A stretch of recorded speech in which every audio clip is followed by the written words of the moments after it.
3, 2, 1. Good evening, everybody, and welcome to our June Town of Port Royal. Tonight, we're having a public hearing.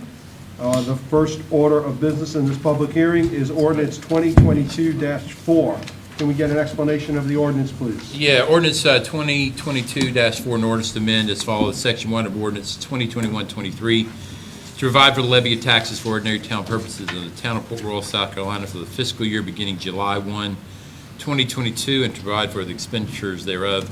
Y'all held a series of workshops to discuss the departmental budgets, the anticipated budget for the upcoming fiscal year, $8,639,050. There is an anticipated millage rate of 74, which is the current millage rate for the town of Port Royal. The budget includes a 5.9% cost of living adjustment. It also includes $350,000 debt service payment for an anticipated general obligation borrowing of about $3 million. Includes several anticipated contributions from council for participation in various studies and other regional efforts. It does include our contract for services with the City of Beaufort for fire service.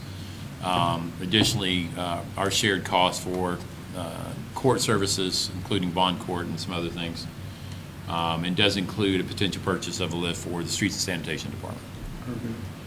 So any public comment? Hearing none, we'll move to the second ordinance, ordinance 20-22-5. All right. We are taking up the court departments separately. An ordinance to approve the court department budget for the fiscal year beginning July 1, 2022. That anticipated budget for the upcoming fiscal year is $164,545. It also includes the 5.9% cost of living adjustment as well. Very good. Any comment from the public on ordinance 20-22-5, the court's budget? Hearing none, we'll move to the next one. Ordinance 2022-6. 2022-6, an ordinance amending Chapter 15, Offenses and Miscellaneous Provisions, Section 26, fraudulent check, etc. of the Code of Ordinances of the Town of Port Royal, South Carolina, to update terms and jurisdiction. Previously, the Solicitor's Office had a bad check effort or section that they are no longer undertaking. So in order for us to prosecute any of those, if it becomes necessary, we need to amend our existing code to incorporate ordinances that will allow us to do that. Any questions or comments from the public? Hearing none, we'll move on to the last one, ordinance 2022-7. An ordinance creating Section 12-91 food truck guidelines in Chapter 12, licenses and business regulations, Article 8, food trucks of the Port Royal Code of Ordinances in the Town of Port Royal. You had a presentation last month from NOAA giving you an overview of some amendments to that, to the ordinance that would allow for additional locations for food trucks to be located, and it also spoke to the safety provisions that will be incorporated. What did we come up with on the parking? We discussed the parking. How did we address that? In certain areas, we talked about the truck and how it was going to park. And right. We went out. We measured at the base of the parking spaces in both of those on-street locations, determined that the average length of a truck or trailer could fit within 2 parking spaces. So the folks who would be pulling a food trailer with a separate vehicle would be required to disconnect the trailer in order to fit into those 2 parking spaces and park elsewhere for the towing vehicle. So that's listed as item 4A. Allowable vehicles, including trucks and trailers, must be sized to fit into the parking space in which the service is provided. And then we talked about in front of, right out here, I thought, the Power Squadron. Did we talk about that a little bit? And was it going to stick out like that, or how was he going to park? We would, I believe we, and should we give an overview of all the, sort of, do they know? Well, yeah, just, I mean, we're in front of the Power Squadron. If they were to take up 2 diagonal parking spaces, parking parallel, that's the same distance as Okay. as the That's parallel fine. space. So that's kind of how we're handling that. And we can amend that language to reflect a diagonal space rather than a an angled space rather than a parallel space. So on the diagonal spaces, you're talking about front left to rear right ends up to be the same as two spaces. Interesting, okay. Oh, well, actually, no, from the base to the base, so they're Right. 9 at the Okay. they angled in there, I think. Forget the Okay. exact number. I think those are the only It's- two it's items that I comparable. remember that I had. Seems like I think that was it. He's addressed them, right? Thank you. All right, I'll open it up to the public. Get comment from any public comment on the food truck. Sing, come forward, state your name. I'm Sing Pappas, and I want to thank the office of Port Royal for not parking a food truck in front of my business when I'm open, and I'm sure that the other businesses that are open on the days that we have things, when we're open and we're doing business, for them to park food trucks in front of our business is really a detriment to, because we're in there trying to work. And I'd like to thank you very much. I'd like to thank you very much for not parking the food trucks in front of our business when we're open, when there's a festival. Thank you, Sing. Any other comments? Hearing none, we'll go ahead and close the public hearings of June 1st for ordinances 2022-4, 2022-5, 2022-6, and 2022-7. And we will now open up our regular Port Royal June Council Workshop. Our first item of business is a presentation of Beaufort Housing Authority.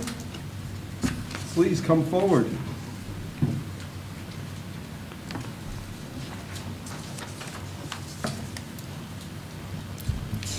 Look at that, they got your presentation up already. I know. Thank you, Ms. Butler. She took care of that today. She's good.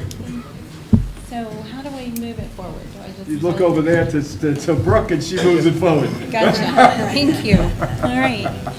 Good evening, Mr. Mayor, members of council. My name is Angela Childers, and I'm the Executive Director of Beaufort Housing Authority. With me tonight, I have our Vice Chairman and your Port Royal representative for our board, Mrs. Linda Robinson. And I also have Miss Barbara Singleton, who is also from Port Royal and a commissioner on our board.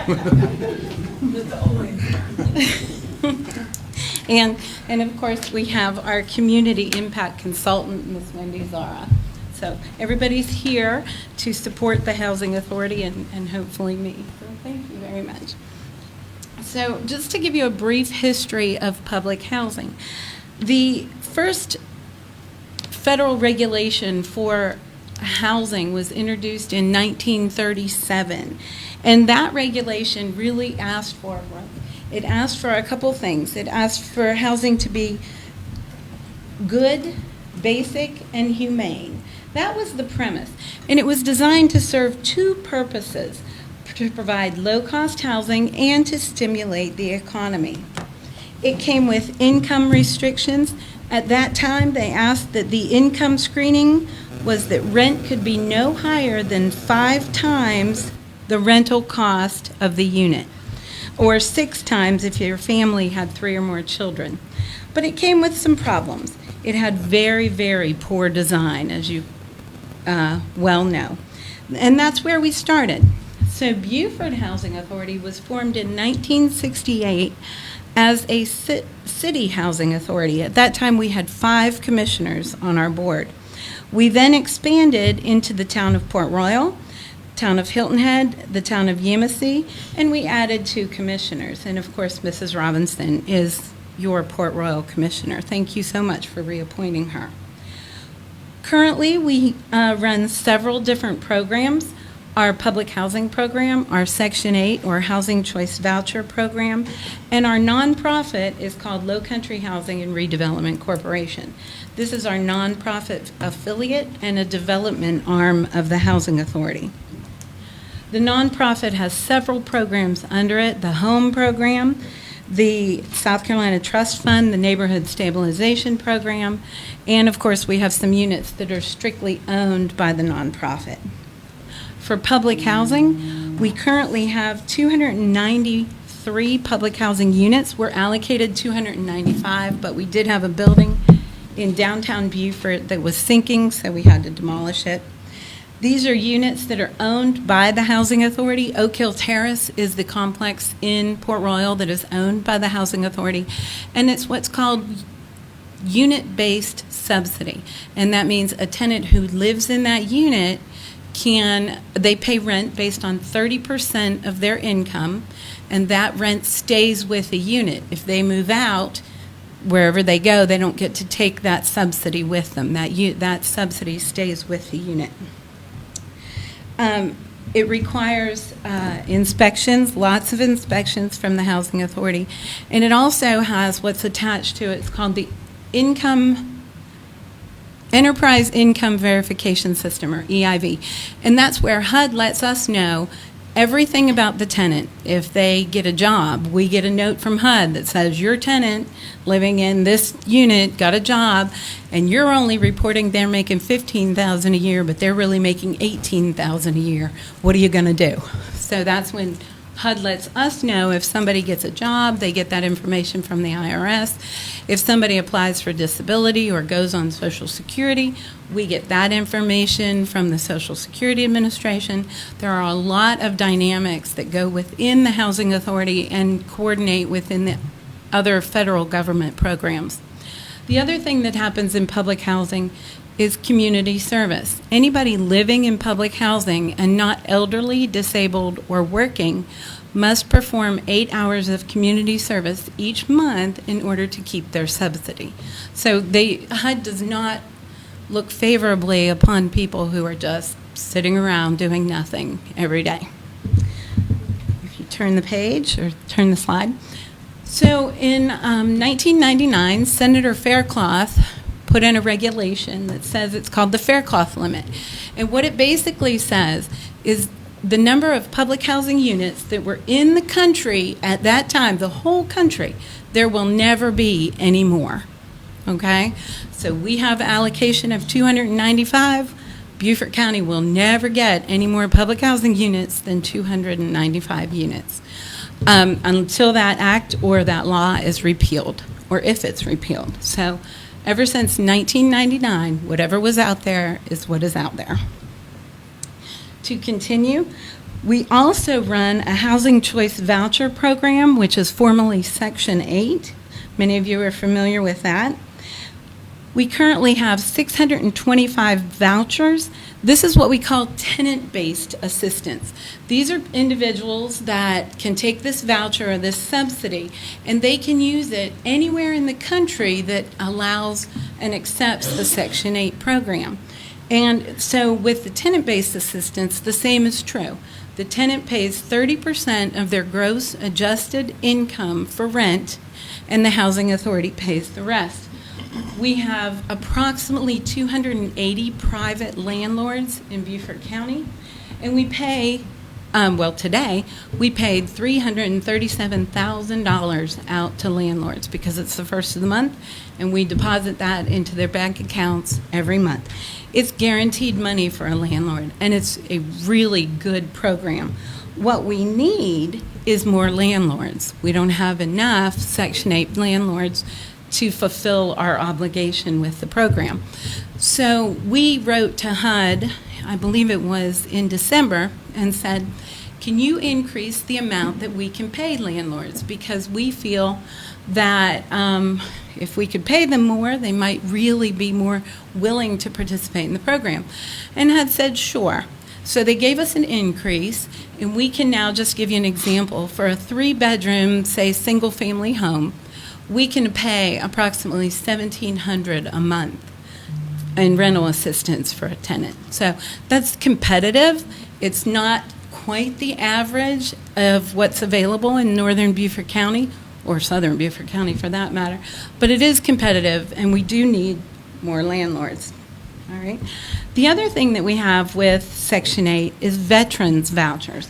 We requested and received an allocation of veterans vouchers, and what these are vouchers geared specifically for veterans. So if you know of a veteran that is homeless or nearly homeless, they don't have to wait on waiting lists. They have a direct contact with the VA.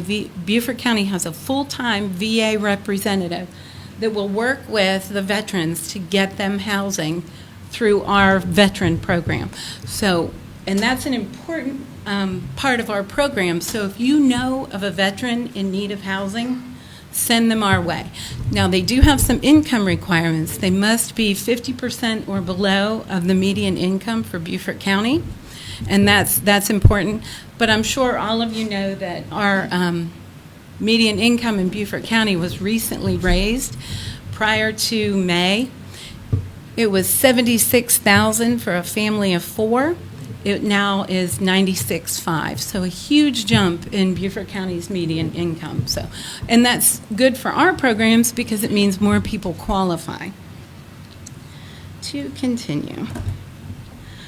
So our nonprofit builds and maintains and manages several homes. This is a home that we built with the South Carolina Housing Trust Fund money and Beaufort County in Mint Farm, which is next to Battery Creek High School. We also received funds from the Neighborhood Stabilization Program. We have 13 single-family homes in that program. 12 of them are in Bluffton in the different subdivisions, Brighton Oaks, Sandy Point. I can't remember all the subdivisions in Bluffton, but that we have the neighborhood stabilization homes. And something that we're doing new this year is we issued multifamily housing bonds. We've not issued any for the town of Port Royal, but we did issue multifamily housing bonds for the renovation of Spanish Trace, which is on Southside Boulevard, which is like your boundary. So we issued $12 million in multifamily housing bonds to Vitus Development to renovate Spanish Trace. We issued $14 million for them to renovate Hilton Head Gardens on Hilton Head. So really is a great way for us to provide additional capital for developers, either new construction or rehab in existing projects or new projects for Beaufort County. To continue, what are we? We are not a quick solution for the homeless. We have very, very long waiting lists. Just to give you an example, our Section 8 waiting list, we last opened that waiting list, I believe, in 2019. We opened it for 1 week. During that week, we took over 1,100 applications. We are nearing the end of that waiting list now, and as you can imagine, 3 years later, the people on the end of that list no longer live there. They no longer have the same telephone number, the same information. So we will open our waiting list for Section 8 for 1 week, June 13th through the 17th. We anticipate receiving over 2,000 applications. And then we anticipate that that waiting list will close for 2 to 3 years.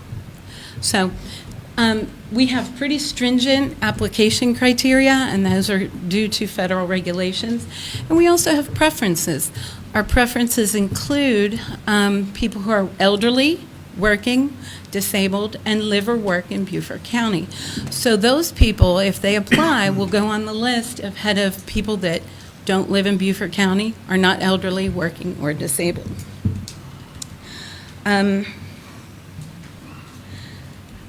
What we offer safe, decent, sanitary housing and resident education. We have a couple really good programs. We have financial education programs with our residents. We work with a lot of the nonprofits to provide that education. We also have a family self-sufficiency program where we will work with residents to help them become self-sufficient. We have a coach on staff who she'll help residents get a driver's license, maybe go to school, pay for college, whatever it is. And as they increase their income, their rent increases, and we put a percentage of that money into an account for them so that when they graduate, they get a nice tax-free check.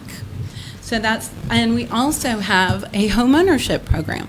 So just as we help residents pay rent, we will help them pay a mortgage.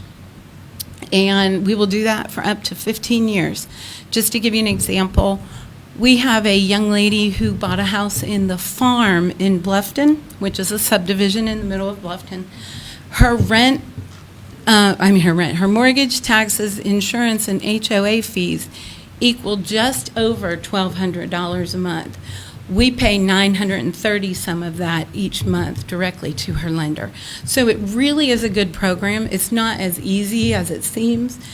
Tenants do have to do some work to get in, but it really is there for them, and they can take advantage of it. Okay. Where do we go from here? We have a couple things. A lot of the people that, when we try to build, even if it's not public housing, it identifies as public housing with some people, and they don't want it in their backyard. Therefore, the NIMBY, not in my backyard. We would love to build more, be more present, but it's not always easy to do so within a community. Subsidized versus regulation. We have a lot of regulations on what we do and a lot of regulations with our people, and it's not easy to live with us. We know a lot about everybody, and it can be cumbersome at times. We look forward to the Local Housing Trust Fund. We feel that this will bring more capital to the community and more ways for us to increase our public housing, or not our public housing, our affordable housing stock. We do have a need for landlords. We are continually looking for landlords. So anything we can do to provide more long-term rental opportunities for our tenants, it's an excellent way to bring revenue into a community and to provide revenue, consistent revenue for a landlord. And finally, our repositioning of the public housing. So currently, HUD is asking that public housing authorities reposition their public housing stock away from public housing. So, and it just means a change in the funding stream, basically. We are attempting to do that with Oak Hill Terrace, and that would just mean it would no longer be called public housing. It would now be on the Section 8 side. It really doesn't change anything for the tenants or us, except that instead of us sending money from one pot of money, they're going to send us money from another pot. That's basically all it would change for us. Okay, any questions? Yes. Want to start? Sure. You stated that you have a house in Mint Farm. Is that Yes. an HOA community? It is, yes. So how do you deal with is that included in that person's rent? It is not, because we actually have 6 houses in Mint Farm. We received those houses at a very low rate for the land because the builder received density bonuses from the county and if he agreed to sell us and Habitat a few lots. So we pay the HOA fees every year, obviously, and the rents are capped by the South Carolina Trust Fund. So we used grant money to build them, not completely, but partially, and a low cost of the land, which means we don't need to charge that HOA to make them affordable. So we pay it. And the last question I had, you stated that you're allowed 285 units for 95, yes. 295.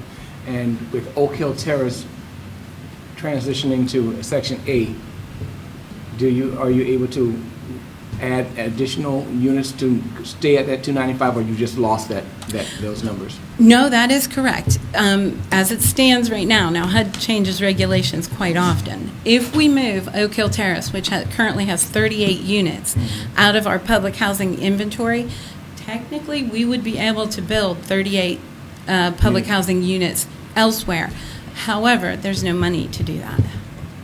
But if we reposition, we can then use the equity in Oak Hill Terrace to build elsewhere. It doesn't have to be public housing, but it could be. I want to elaborate on the Oak Hill Terrace. I mean, that property just seems to have a lot more use that could be applied to it. Have you ever looked at that and said, is there a better way to utilize the land there? You To mean get this? more housing? So that's exactly what we have in mind with the repositioning. So we can't do anything because it's under contract with HUD. And we re-sign that contract every year for 20 years. So we can't demolish it or anything like that. Once we reposition, those are things that are, everything's on the table. We can look at, maybe putting in more units, maybe going a little higher. The only issue that we really have to be careful of is relocation of the tenants. We don't want to relocate any of our tenants. That's not what we're talking about. Right, no, I Adding- understand that. Adding more neighbors, Pardon me? adding more neighbors to that Adding neighborhood. more, yes. Yes. Yes. How many of the 295 or 293 that you have are you going to reposition? So we're working it in phases Okay. due to regulations and what you're allowed. We plan on repositioning every unit. All of them, okay. And In what's the 2 time- phases. Yeah, the phases, what's the time frame on those phases? We had hoped to If have it done already. If it went according to plan, which I'm sure it So, doesn't. right. Currently, we're trying to hire a contractor, a consultant to complete the application to HUD because it is a fairly new program. Okay. And the contractor that, we had a few respond, but they're so booked and there's so few contractors, they said it would be mid-2023 before they could get to us. So we have reissued that RFP for a contractor to kind of say who can do it more quickly, because that's what we need. For We don't phase want to one. wait till 2023 just to put in the application. We want to put in the application now. And we don't, Beaufort County doesn't lose the allocation to that unit. We can just build it somewhere else in the county. Correct. Correct. It doesn't get parsed out of the county and sent to somebody else. because It does we not. resist it. Okay. Yes. Sorry, Kevin. No. Just want to make sure that we're not losing those spaces. Okay. Any other questions? That's very good. Thank you very Boy, much thank for the you. information. Thank you, Angela. And please keep us informed on what goes forward and how you need our help. I will. Thank you so much. Especially with the housing Thank trust you. coming into play and how everybody's going to work together. Yes, that's exciting, and we're excited that Beaufort County and Town of Port Royal and everybody else is willing to move that forward. And Kevin is our representative on that group when they finally meet, so he'll be actively involved. All right, thank you so much. Thanks, Angela. Thank you, Angela. All right, next item of business is the council briefing. Well, before we go on to that, Ms. Singleton, thank you for your service, and Ms. Robinson. And Ms. Robinson, thank you for your service. It takes volunteers to make all this stuff happen. They begged us to keep her on. They begged us. They did. begged us It was to like, keep her on. They said, "Yes, you we- better not get rid of her. We need her. So, We'll build more Two houses. wonderful individuals. All right. We'll start out. First is Safe Harbor. Obviously, they've started some work on the dry stack, the aesthetic improvements that we approved as part of the revamp of the development agreement. Obviously, it took some time to get the materials in, and they were able to get that done. Obviously, worked with a pretty expedited schedule to ensure that the structural engineer and permitting was in place. So they're moving forward with that. We did have a productive meeting with them a few weeks ago regarding the Rebo Village, the Bluff neighborhood, and what the eventual plans may be for that. We also had a discussion regarding that property in between Shell Ring and Fish Camp and what eventual use would be. Obviously, we had initially been talking about some sort of multi-purpose building that would incorporate the processing and potential retail and then some additional space. Obviously, we're committed to the processing piece. They're evaluating where they stand on some of the other stuff. Obviously, there's some parking challenges that could be addressed by the property that hopefully we'll be able to work into that as well. We're also started some of the discussions relative to the property swap that we've been discussing on the property adjacent to Sands Beach. Whit, I don't know if you've got anything you want to add. Just want to continue to bug you with the park swap as much as we can. you got to come up with, sorry, modern day. For our viewers. Yes, I agree with Van on those. I just want to make sure that we move the park swap. I'm going to do my efforts to try to keep that thing moving as rapidly as possible. It's in everybody's best interest to get that done. So I'll be annoying on that issue as much as I Very can. good. Got to keep everybody moving. That's it. Great job. Thanks, man. Thanks, Thank Whit. Whit. All right, next is the Rebo Road Corridor Study. We got together today, I think we're trying to schedule a meeting for the 22nd of June. It's kind of maybe a wrap up and final to all the data and information that Tripp has put together. Brooke and I participated in MASC, a retail coaching program, and then have reached out to some of the organizations. Put together a little one-pager that gives you an idea of what sort of market leakage that we have relative to restaurants, retail, office, hotels, that sort of thing, so it gives you a bit of an understanding. What's interesting in some of the restaurants that we had discussions with, hotel groups, it seems to be the threshold for daily trips is 20,000. So I think we're comfortably above that number at about 32,000 along Rebo Road. Yeah. So it's going to be interesting to see how all of that plays out. But we have had some additional discussions with some of the adjacent property owners and discussions about the intersections, Edinburgh, Benet, and how that interfaces. I know the Redevelopment Commission is working on some things as well that will dovetail pretty nicely into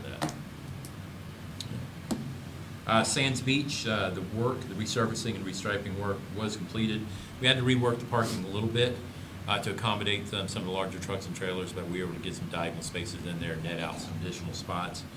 Asked Jeff to put together a sweeping effort.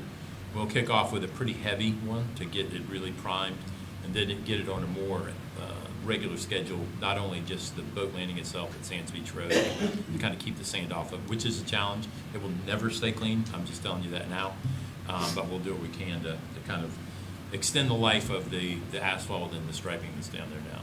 Thank you. And we did reach out to the county about some work to be done on the floating portions of the boat landing.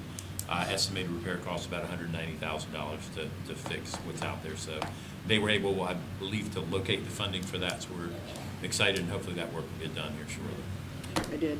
Late July, but I heard was not till the material. I think I saw something, didn't we see something late July for material deliveries? Can't remember off the top of my head. Money's there, money's there. Thank you, Alice. Thank you.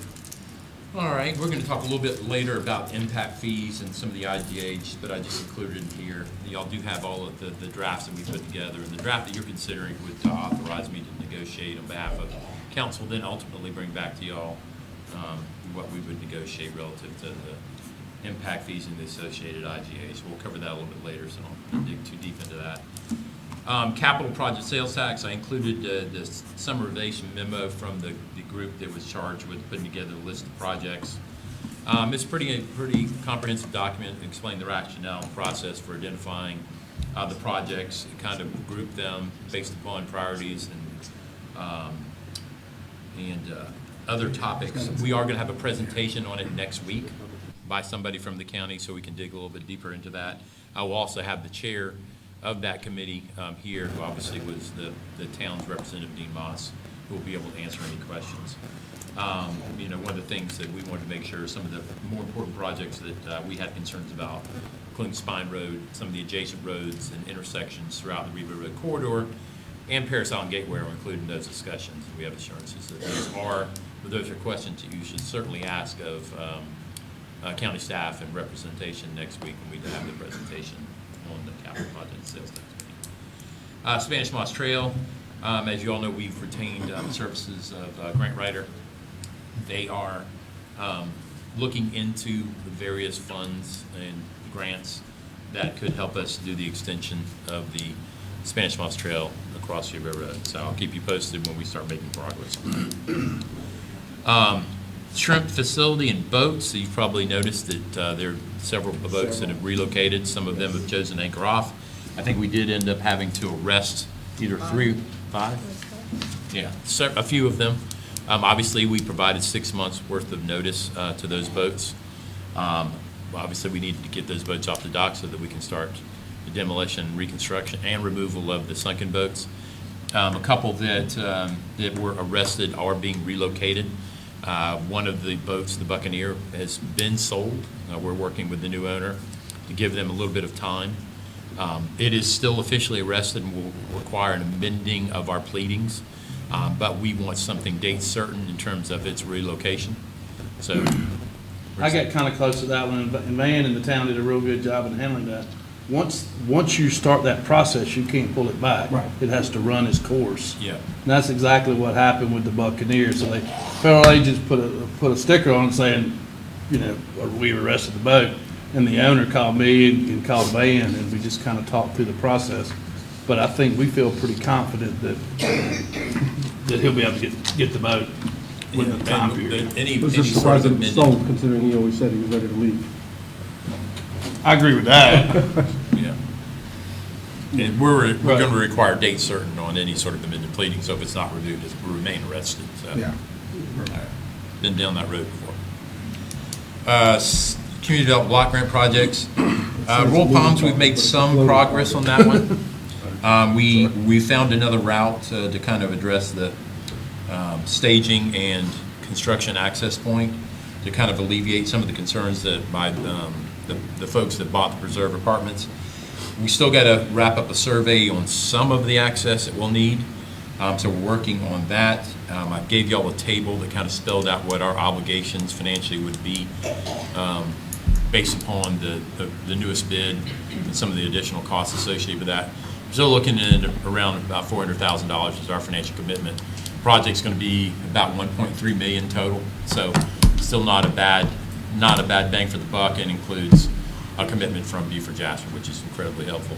So we're pleased with that. The problem is we've got to get a lot of this done so that we don't invalidate the bid. That bid's good for X amount of time. In considering the other bid, we want to make sure that we can keep this bid. So what's the timeline? Did I miss that? It's either 60 or 90 days, so we've got a lot of work to do pretty quickly. You said it's in the agenda? The non-agenda items, is it in there? I didn't see the bid. I thought I included, if not, I'll send it over to you. It was a separate email from, a document from Michael Klink. Oh, it was an email, oh, it's not in the packet, okay. I don't It remember. could be. I sometimes save those over there. Just have to double check it. Harris Avenue, nothing new on that. We've been really focused on trying to get the Royal Palms thing across the finish line. So,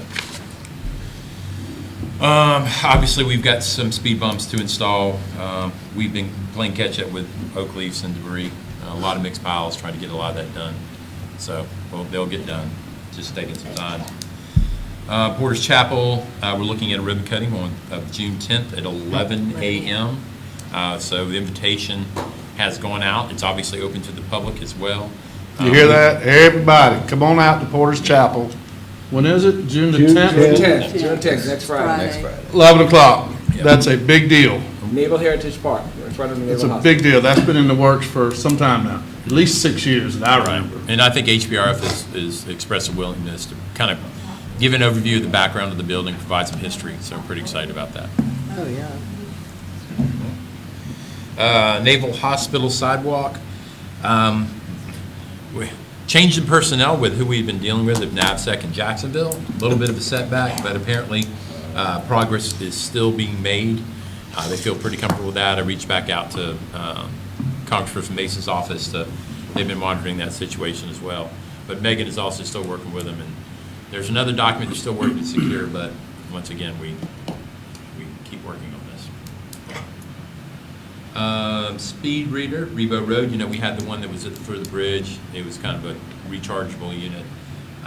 Massey was able to procure a solar unit. However, we had to jump through some hoops to make DOT happy about its installation. He has gotten approval for that, so we will see more permanent fixture there, and then we'll be able to use the one that we've been using at the foot of the bridge and you put it in different spots around town to discourage folks from speeding as best we can. Go ahead. Personnel, 1 second, Ben. yeah.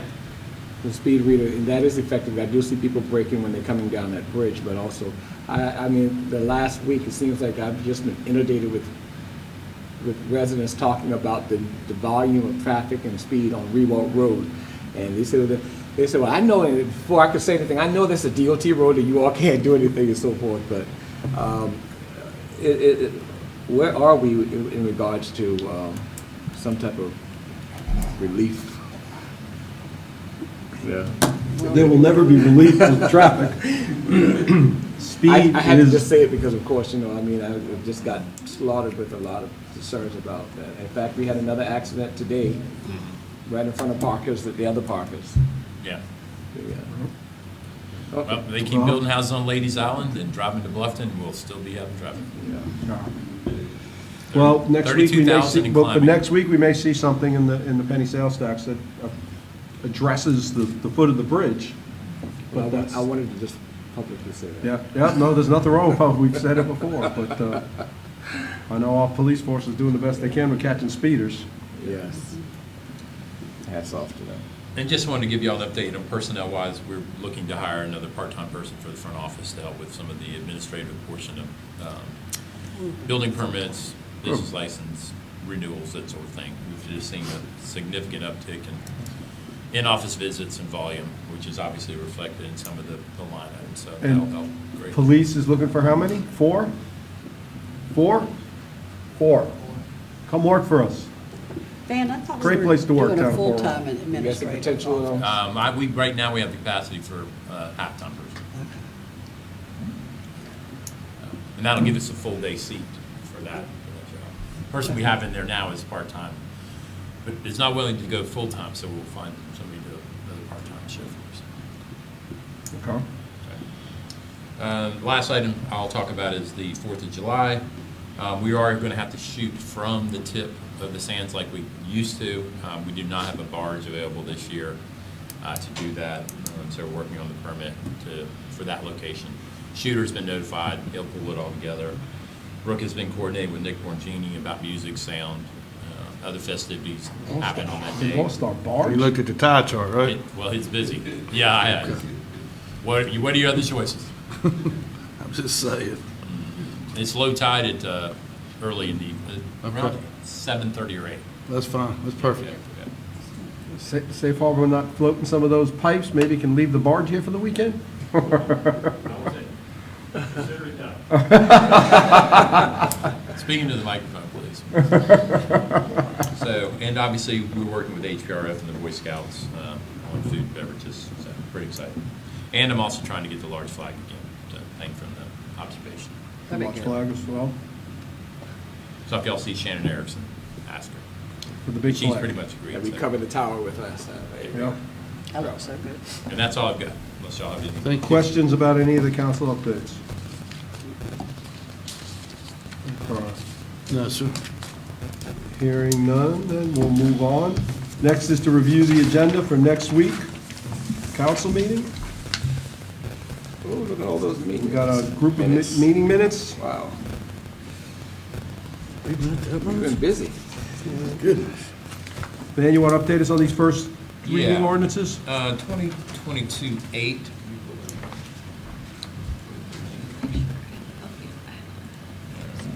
That's the Park and Rec one. Yeah, y'all asked us to take a look at, it's an ordinance amending Chapter 2 Administration, Article 6 Boards, Committees, Commissions, et cetera, Division 4 Parks and Recreation Commission, Section 2-294 Powers and Duties in the Code of Ordinances of the Town of Fort Royal, South Carolina. Y'all wanted us to look at the responsibilities of the commission based upon the existing enabling ordinance, which made some modifications that made it more focused on larger picture items, master planning, versus kind of more the bureaucratic stuff that was written into it that was basically being handled by staff. So I did forward those recommendations to them. They reviewed them at their last meeting. They were fine. Good. I did include in your packet folder a list of the parks that we wanted to discuss or have included and maybe reference in the ordinance. I know that they had some concerns about Cypress Wetlands, and I believe it was the Bowie Park, which is a park. Cypress Wetlands is obviously kind of a stormwater amenity, and to be quite honest with you, Friends of Cypress Wetlands is doing a very good job managing it and working with the town, securing funds, identifying capital projects associated with it. So, but this is the way the ordinance is written out relative to those responsibilities. Can you bring up the list of parks? Can we just go ahead and deal with that?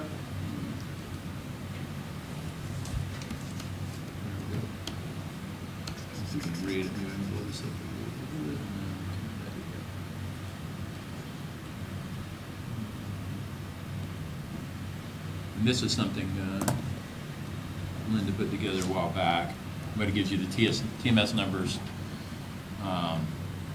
somewhat of the size. So there's quite a bit of parks in the town of Fort Royal. There are 20 total. That's, which one? Millet, number 17. 17. Millet Mini? Right out here by the magnolia tree. Yeah. There's a magnolia tree here and there's a little plaque. And it does show ownership, you know, obviously What's it? TOPR is us. And obviously the ones referenced in South Carolina State Boards are valid by Safe Harbor. Can, Van and Noah, whoever wants to take it, can we organize this list before next week's meeting and kind of do a picture of each one of the parks? And kind of the ones that we're asking the Park and Rec Commission to be, Those four? to be responsible for. Obviously, I think we all agree Cypress Wetlands, that's a staff and the Friends of the Cypress Wetlands. Same thing with the Spanish Moss Trail. They're not the part of the parks that we want them to, but let's go ahead and organize this. And let's officially have these parks listed as the ones we want them to be focusing on. Council, everybody good with that? Yeah, that's fine.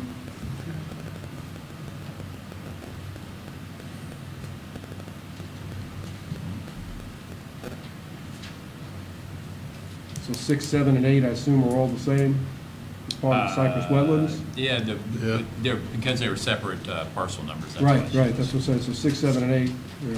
10. Well, no. 10 is probably. Maybe. Boardwalk, yes. Yeah, so see, we can't. 10 and 6 would be together. Yeah, can't focus this down to an actual park, not so much the parcels that are in the park, but what we classify as the park, and a little bit of a aerial of where they're located, and then we can attach that as a addendum to what we're passing.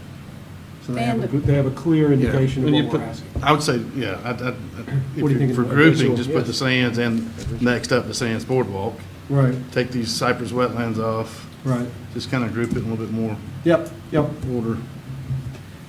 thank you. Yeah, looks good though. How many acres is that? How much do we have? Oh, that's a good point. Total acreage? A lot. 35, 7.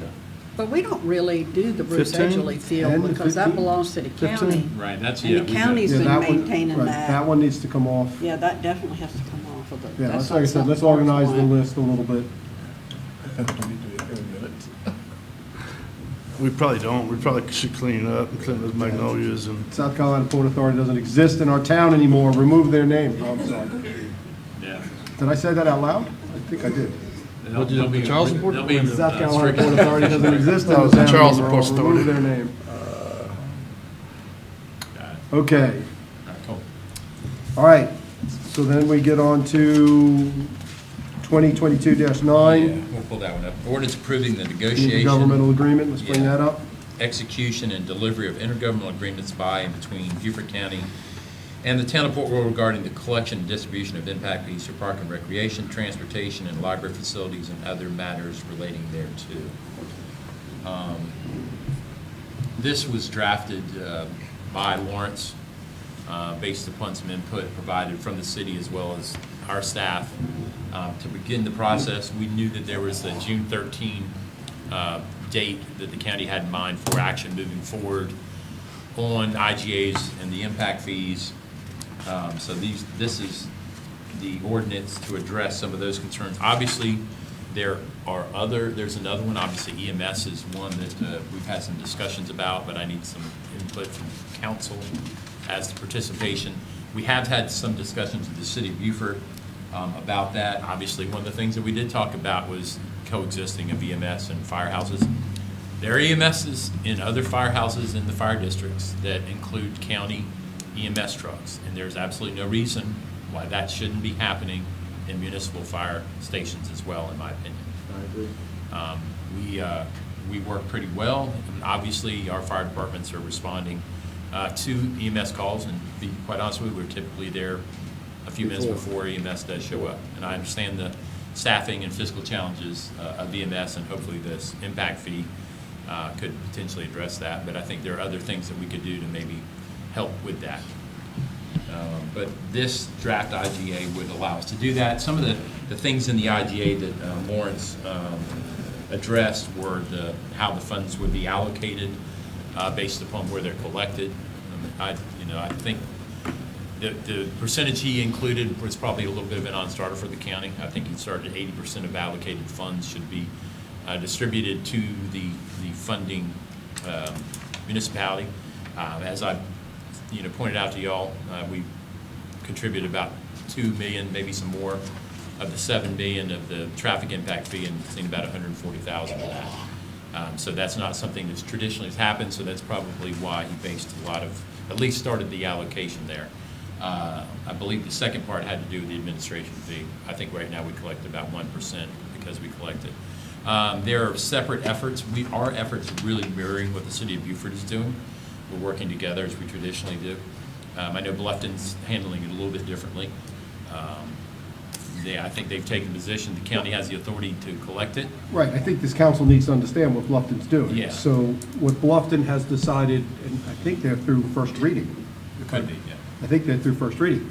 So what Bluffton has decided to do is say, with the opinion of their legal, county has the right to collect impact fees. They don't need the municipalities to do that. They can actually do it inside the municipal limits without the municipalities. And if you want to collect an impact fee in the town of Bluffton, go ahead. And we won't issue a building permit until you issue something to a builder that says you paid the impact fee. So builders that want to build in Bluffton will have to go to the county first, pay the impact fee, then bring some sort of a voucher to the town to get a building permit. And that's their lawyer's opinion. their lawyer's opinion on what they can do. Does the county agree with Our that? lawyer believes Let- that I don't know that the county agrees with that. I don't know that I would get into that conversation either, Kevin, at this point, but that's where they're going. But if you read the statute, I get what they're saying from a common sense perspective. They're not gonna collect any administration fee, county's gonna collect the whole thing, and they're just gonna say, collect the fee, and then we'll wait.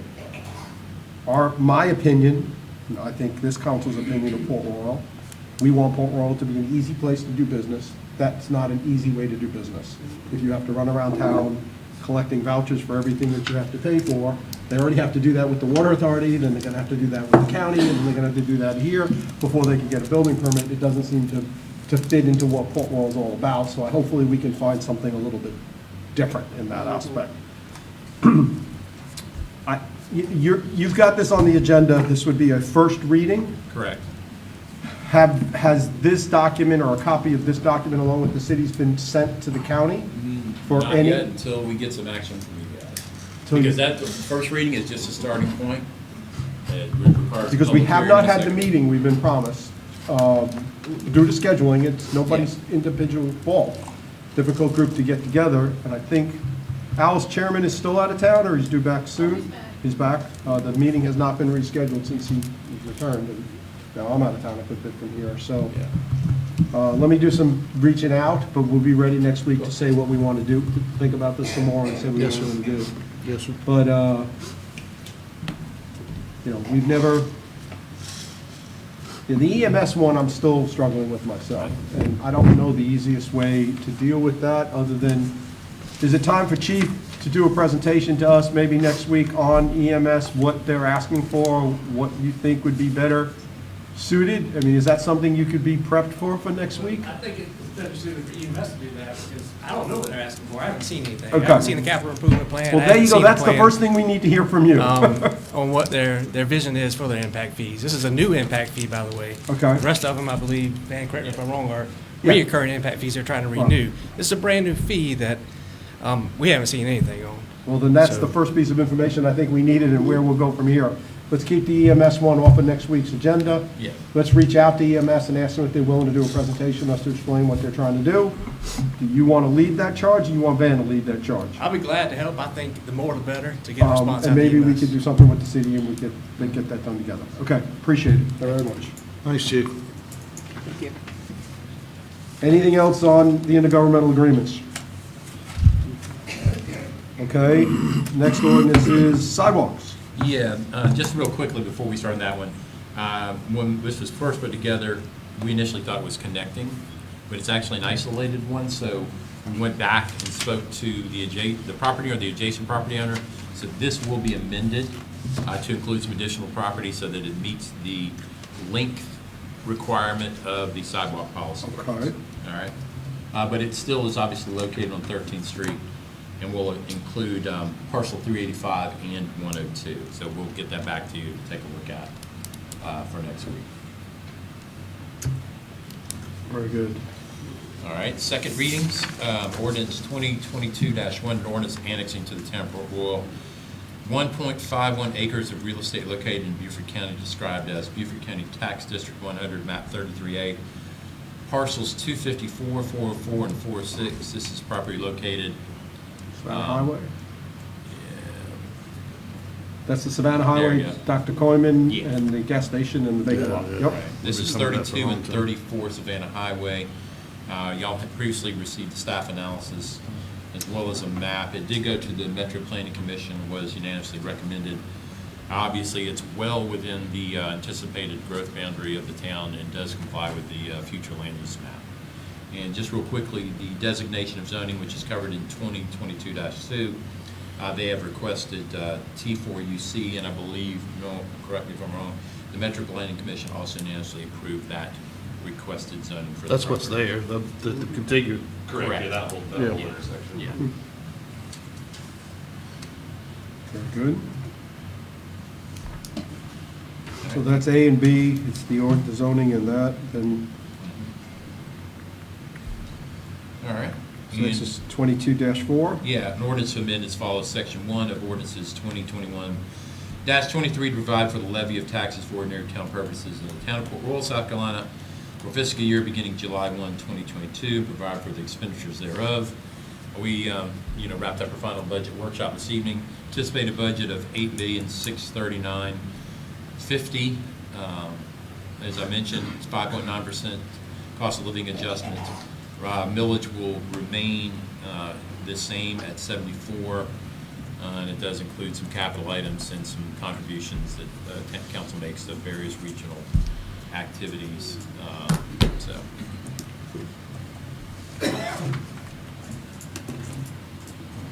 All right. And then the fraudulent check one, you updated us on that one, just to be, as a public hearing tonight. Yeah. So And that's then it. 2022-5 is the specific Port Department budget, 164,545, which is 20-22-5. The Metro Planning, did we publicize that?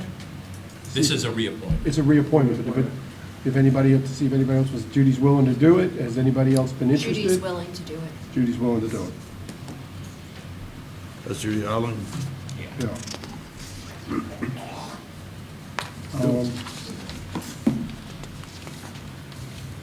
Let's look at moving this executive session off of next week's due to scheduling conflicts with council. Enough of us are not going to be here in person for that, so let's move that. We may have to hold a special meeting. We'll give you some direction on that, but let's go ahead for now and take that off the agenda for next week. Any other questions about the agenda? Any additions that we need to see on there? No, sir. Looks good.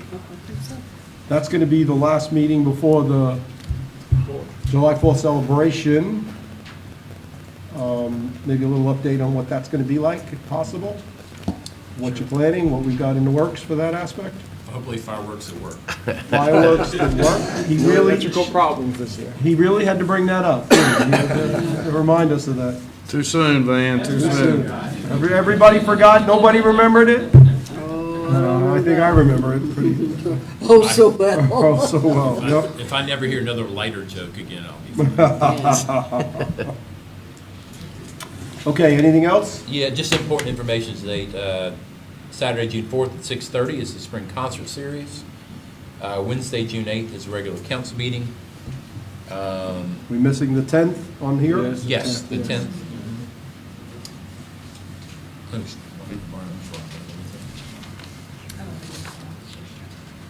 Oh, yeah.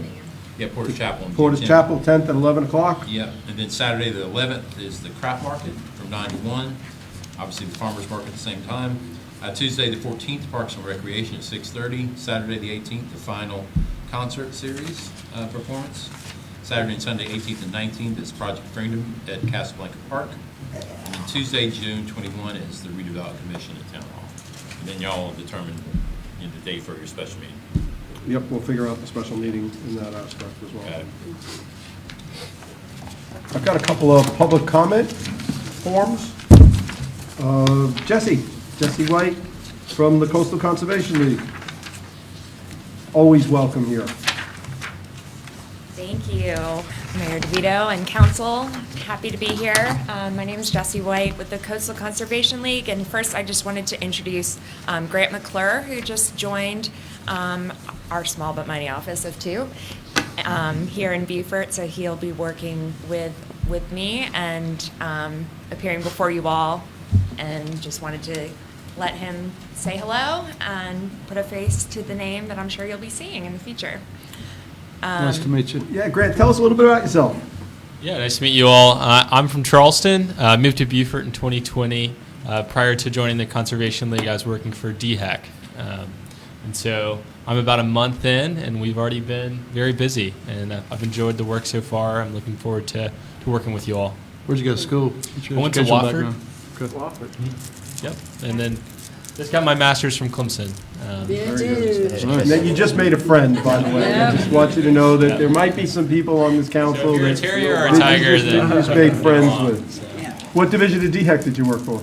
I was actually at the Environmental Affairs Office. I was doing well inspections, Okay. and mostly private water wells. No septic inspection. No septic. Excuse me. Well, thank you. It's great to meet you, and we look forward to hearing from you. Welcome. And if I might, I just want to bring a couple other items to your attention. The first being the trees on 12th Street in connection with the redevelopment of the 5-lot subdivision there. We understand that things are kind of on hold while trying to figure out what exactly to do. There's 2 landmark live oaks on that site, a 60-inch and a 43-inch. And as I'm sure you all know, your tree ordinance requires and encourages preservation of those specimen and landmark trees, and requires that reasonable design alternatives shall be explored to preserve the trees to the extent practicable, and that a certified arborist report be included.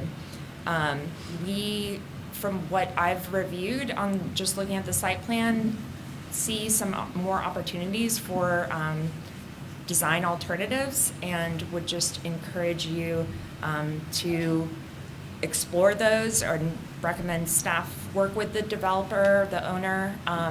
We understand that some of the lots have already been sold, but maybe there's an opportunity to have a conversation with those new owners as well. I think most people would agree that they like those large mature trees, and perhaps it's just a matter of letting the owners know what's going on and seeing if there's an appetite for a redesign. But it seems that perhaps a variance on the side setback buffers could help, particularly with the 60-inch live oak. We just drove by on the way to the meeting tonight, and they're really beautiful. And if there's a way to, be more creative in the design, and perhaps not have just 5 identical lots there, and be a little bit more creative, it seems like the ordinance really encourages that. And so I just wanted to bring that to your attention and ask that those conversations be had if possible. Can I comment on that? Yes, please. So you said you reviewed them and you had some ideas. Could you share those ideas with us somehow via an email or a presentation, or could you share that, what you saw or what you? Yeah. I've been by there too. I know exactly what you're talking about. Those are gorgeous. They are very gorgeous. I don't know, I'd have to talk with Van about the legalities of everything, because I'm not that smart. I And understand. I don't want to get the town in a lawsuit, Sure. right? I want to avoid that. I like that. But I am, pretty fond of, trees and things like that. And that's what makes us unique. And I don't think we need to lose that, because then we lose our Yeah. character, what we're about. Yeah, and that's why I think it's potentially a unique opportunity if the new owners, whoever bought those lots, if there's an appetite to have a conversation about potential redesigns. You know, I did talk to Noah about this a couple weeks ago as well. I'm certainly not an engineer, so I can't speak to what I think is a reasonable alternative might not actually be reasonable for the people doing the designing work themselves. But it just seemed like, for instance, like a courtyard type design for both the units on the far left side for that 60-inch oak. Where the cinder blocks, the retention wall or whatever it is. Right, and perhaps just a different style of the building footprint. Right now, of course, just have this little small one, but the lots are all, and the building footprints are all identical. And it seems that if there's a way to maybe adjust the size of some of the buildings, to adjust where they sit on the lot, and that's why I brought up the side setback buffers. Perhaps there are other adjustments or variances that could be accommodated or explored that would allow for the development to take place, but also preserve the trees. I know a friend of mine who lives out on Cat Island has a giant tree that her porch is basically designed around. So there are options, and we would just ask that you all, as council, discuss them with your legal counsel and see what those options may be. Good. The second thing I wanted to bring up was the Soloco stormwater standards. These were, this effort started back in 2017, I believe, as a multi-jurisdictional effort that the town of Port Royal participated in order to adopt regional stormwater standards that would reduce the need for reduce jurisdiction shopping and kind of ensure a level playing field across jurisdictions, but also really mirror watershed-based planning and design approach so that the natural drainage patterns are kept in place to the extent possible. What we are experiencing in development across the country, but especially here in the Low Country, is that existing stormwater regulations are often outdated and ineffective. And so these standards were specifically designed, watershed-based approach, regional, so that the waterways that define this region are what is dictating how we develop. So they encourage better site design, clustered development so that more open space can be retained, and then also, I think a pretty creative way to ensure and encourage more tree retention is that developers get a credit for retaining trees on site. So it's actually, it prioritizes keeping trees over replanting. And so I think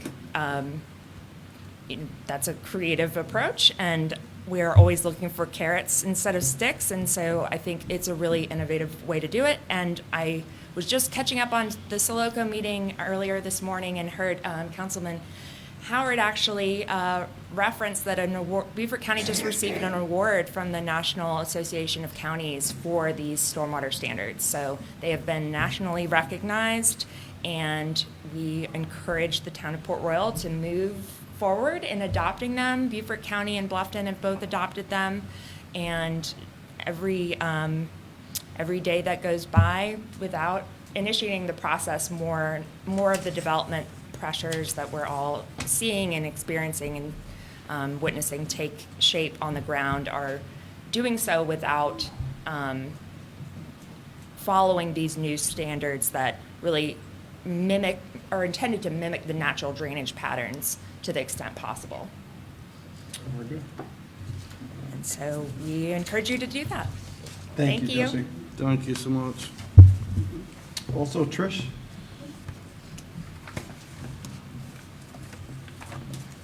Thank you, Mayor DeVito.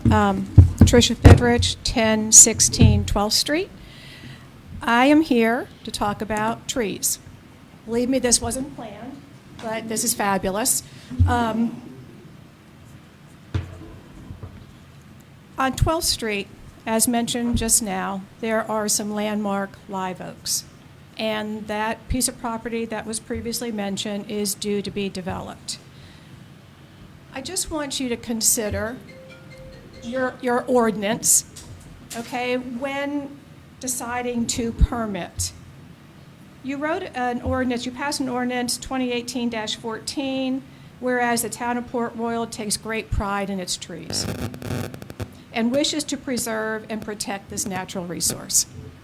So I am just asking you to exactly the same thing, is to perhaps work with the owners or NOAA, work with the developer and consider some alternatives. Maybe it might be that the front setback could be closer to the road and allow especially the large tree on the left. If you walk around town, right where Singh lives, you see there's a massive tree right in front of that 3-story structure. You go down 11th Street, there was a 2-story house built right before Fish Camp that is right next to a beautiful tree. You look at my former residence, 1012 and 1014 12th Street, 2 massive oak trees built right in front of a 2.5-story house. It can be done. It can be done. And these are just some examples in Port Royal that have shown how important it is to us to keep these canopies. We are losing our canopy. We need to maintain that which we already have. So I just implore you that when a permit request comes through, that consideration is given to some creativity.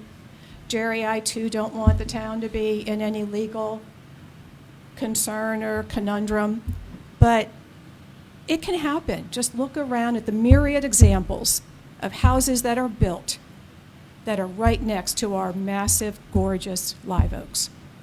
Thank you. I agree with you 100%. I just don't know how to go about it. I don't know how to, yeah, I mean, I tell you what, everyone in this room has taken down a tree when they built their house or their property or been affected by that. Maybe not everyone, maybe that's a stretch, but we've all taken down trees, and should we know, I want to reduce taking down trees as much as we can. I go out there by Walmart and look what they're doing in the city of Beaufort, and I get sick. Oh, God. I get sick. Absolutely nauseous, yeah. And I don't want that to happen, you know? But- And I've seen these 2 trees. I know exactly what you're talking Right. about, and I understand. Right. But Jerry, not everybody has. That's my point. Not everybody has taken down, especially these landmark trees that have taken. Well, I no, don't know. I tried. I said not everybody. I said a lot of people I know, have. We know. I know, I but- did try that. and so so- let's be fair. I Yeah, did. so, I mean, I think that there is a way. There can be some creativity and just working cohesively. Yeah, I mean, I know we've looked at tree canopy in certain areas just recently here in Town Hall, before and after, and it's amazing. It is. It's amazing. Yeah. So anyway, I appreciate your consideration of this. I really do. Thank Hopefully they you. hear you cry. Thank you. You're on live, so hopefully they heard your cry. Thank you. Okay. I do need a motion to, if the council will consider, a motion to break from this agenda and then add But we're a, in a workshop. we're in a workshop, but we still, because we still have to break from the agenda because it wasn't posted. And I'd like to do a motion for an executive session to discuss personnel matters, specifically Van's annual appraisal, because we're not going to be able to get together next week, just to have a quick conversation, no action to be taken, That's fine. just to talk about the process and how we want to handle this with the indication. So to do that, we need a motion first to break from the agenda. We need to vote on that. And then we would need a motion to go into an executive session, Make a motion to break from the agenda. For, specifically for. specifically for, To move the, to move an executive session to tonight's. yes, move the exec session tonight's town manager evaluation. Very good. A motion and a second. Any discussion? Hearing none, all in favor, signify by saying aye. Aye. So now I would like a motion to go into an executive session. Make a motion to go into executive session. Second. We have a motion and a second. Any discussion? Personnel. Specifically for. Specifically to talk about the process of the town manager's That has to be. performance in the minutes, appraisal. Has to Yep. be in there. Hearing none, all Thank in you, favor, Al. signify by saying aye. This will be short, and we're going to come out with no action, and we're going to adjourn. If you want to wait, please wait. We'd love for you to wait. But this, we should be done within 15.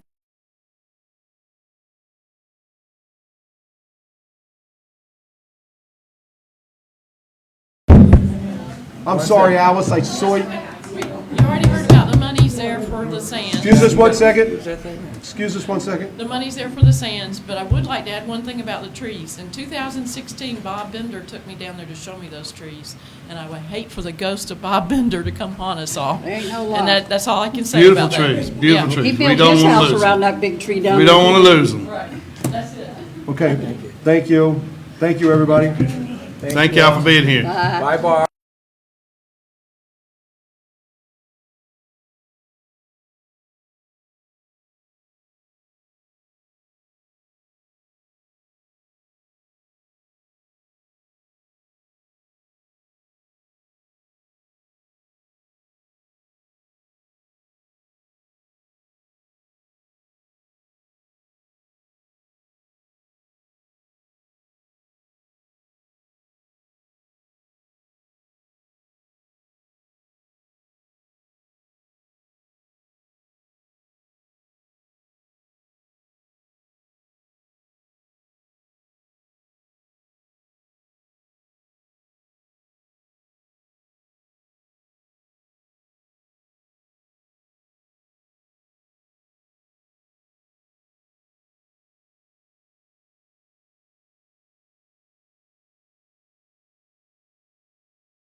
Welcome back, Town of Fort Royal Workshop. We're coming out of executive session. Can I have a motion to come out of executive session? So moved. Second, all in favor? Signify by saying aye. No actions will be taken in this executive session. This ends our workshop agenda for this evening, and we'll call it tonight to an adjournment. Thank you, everybody.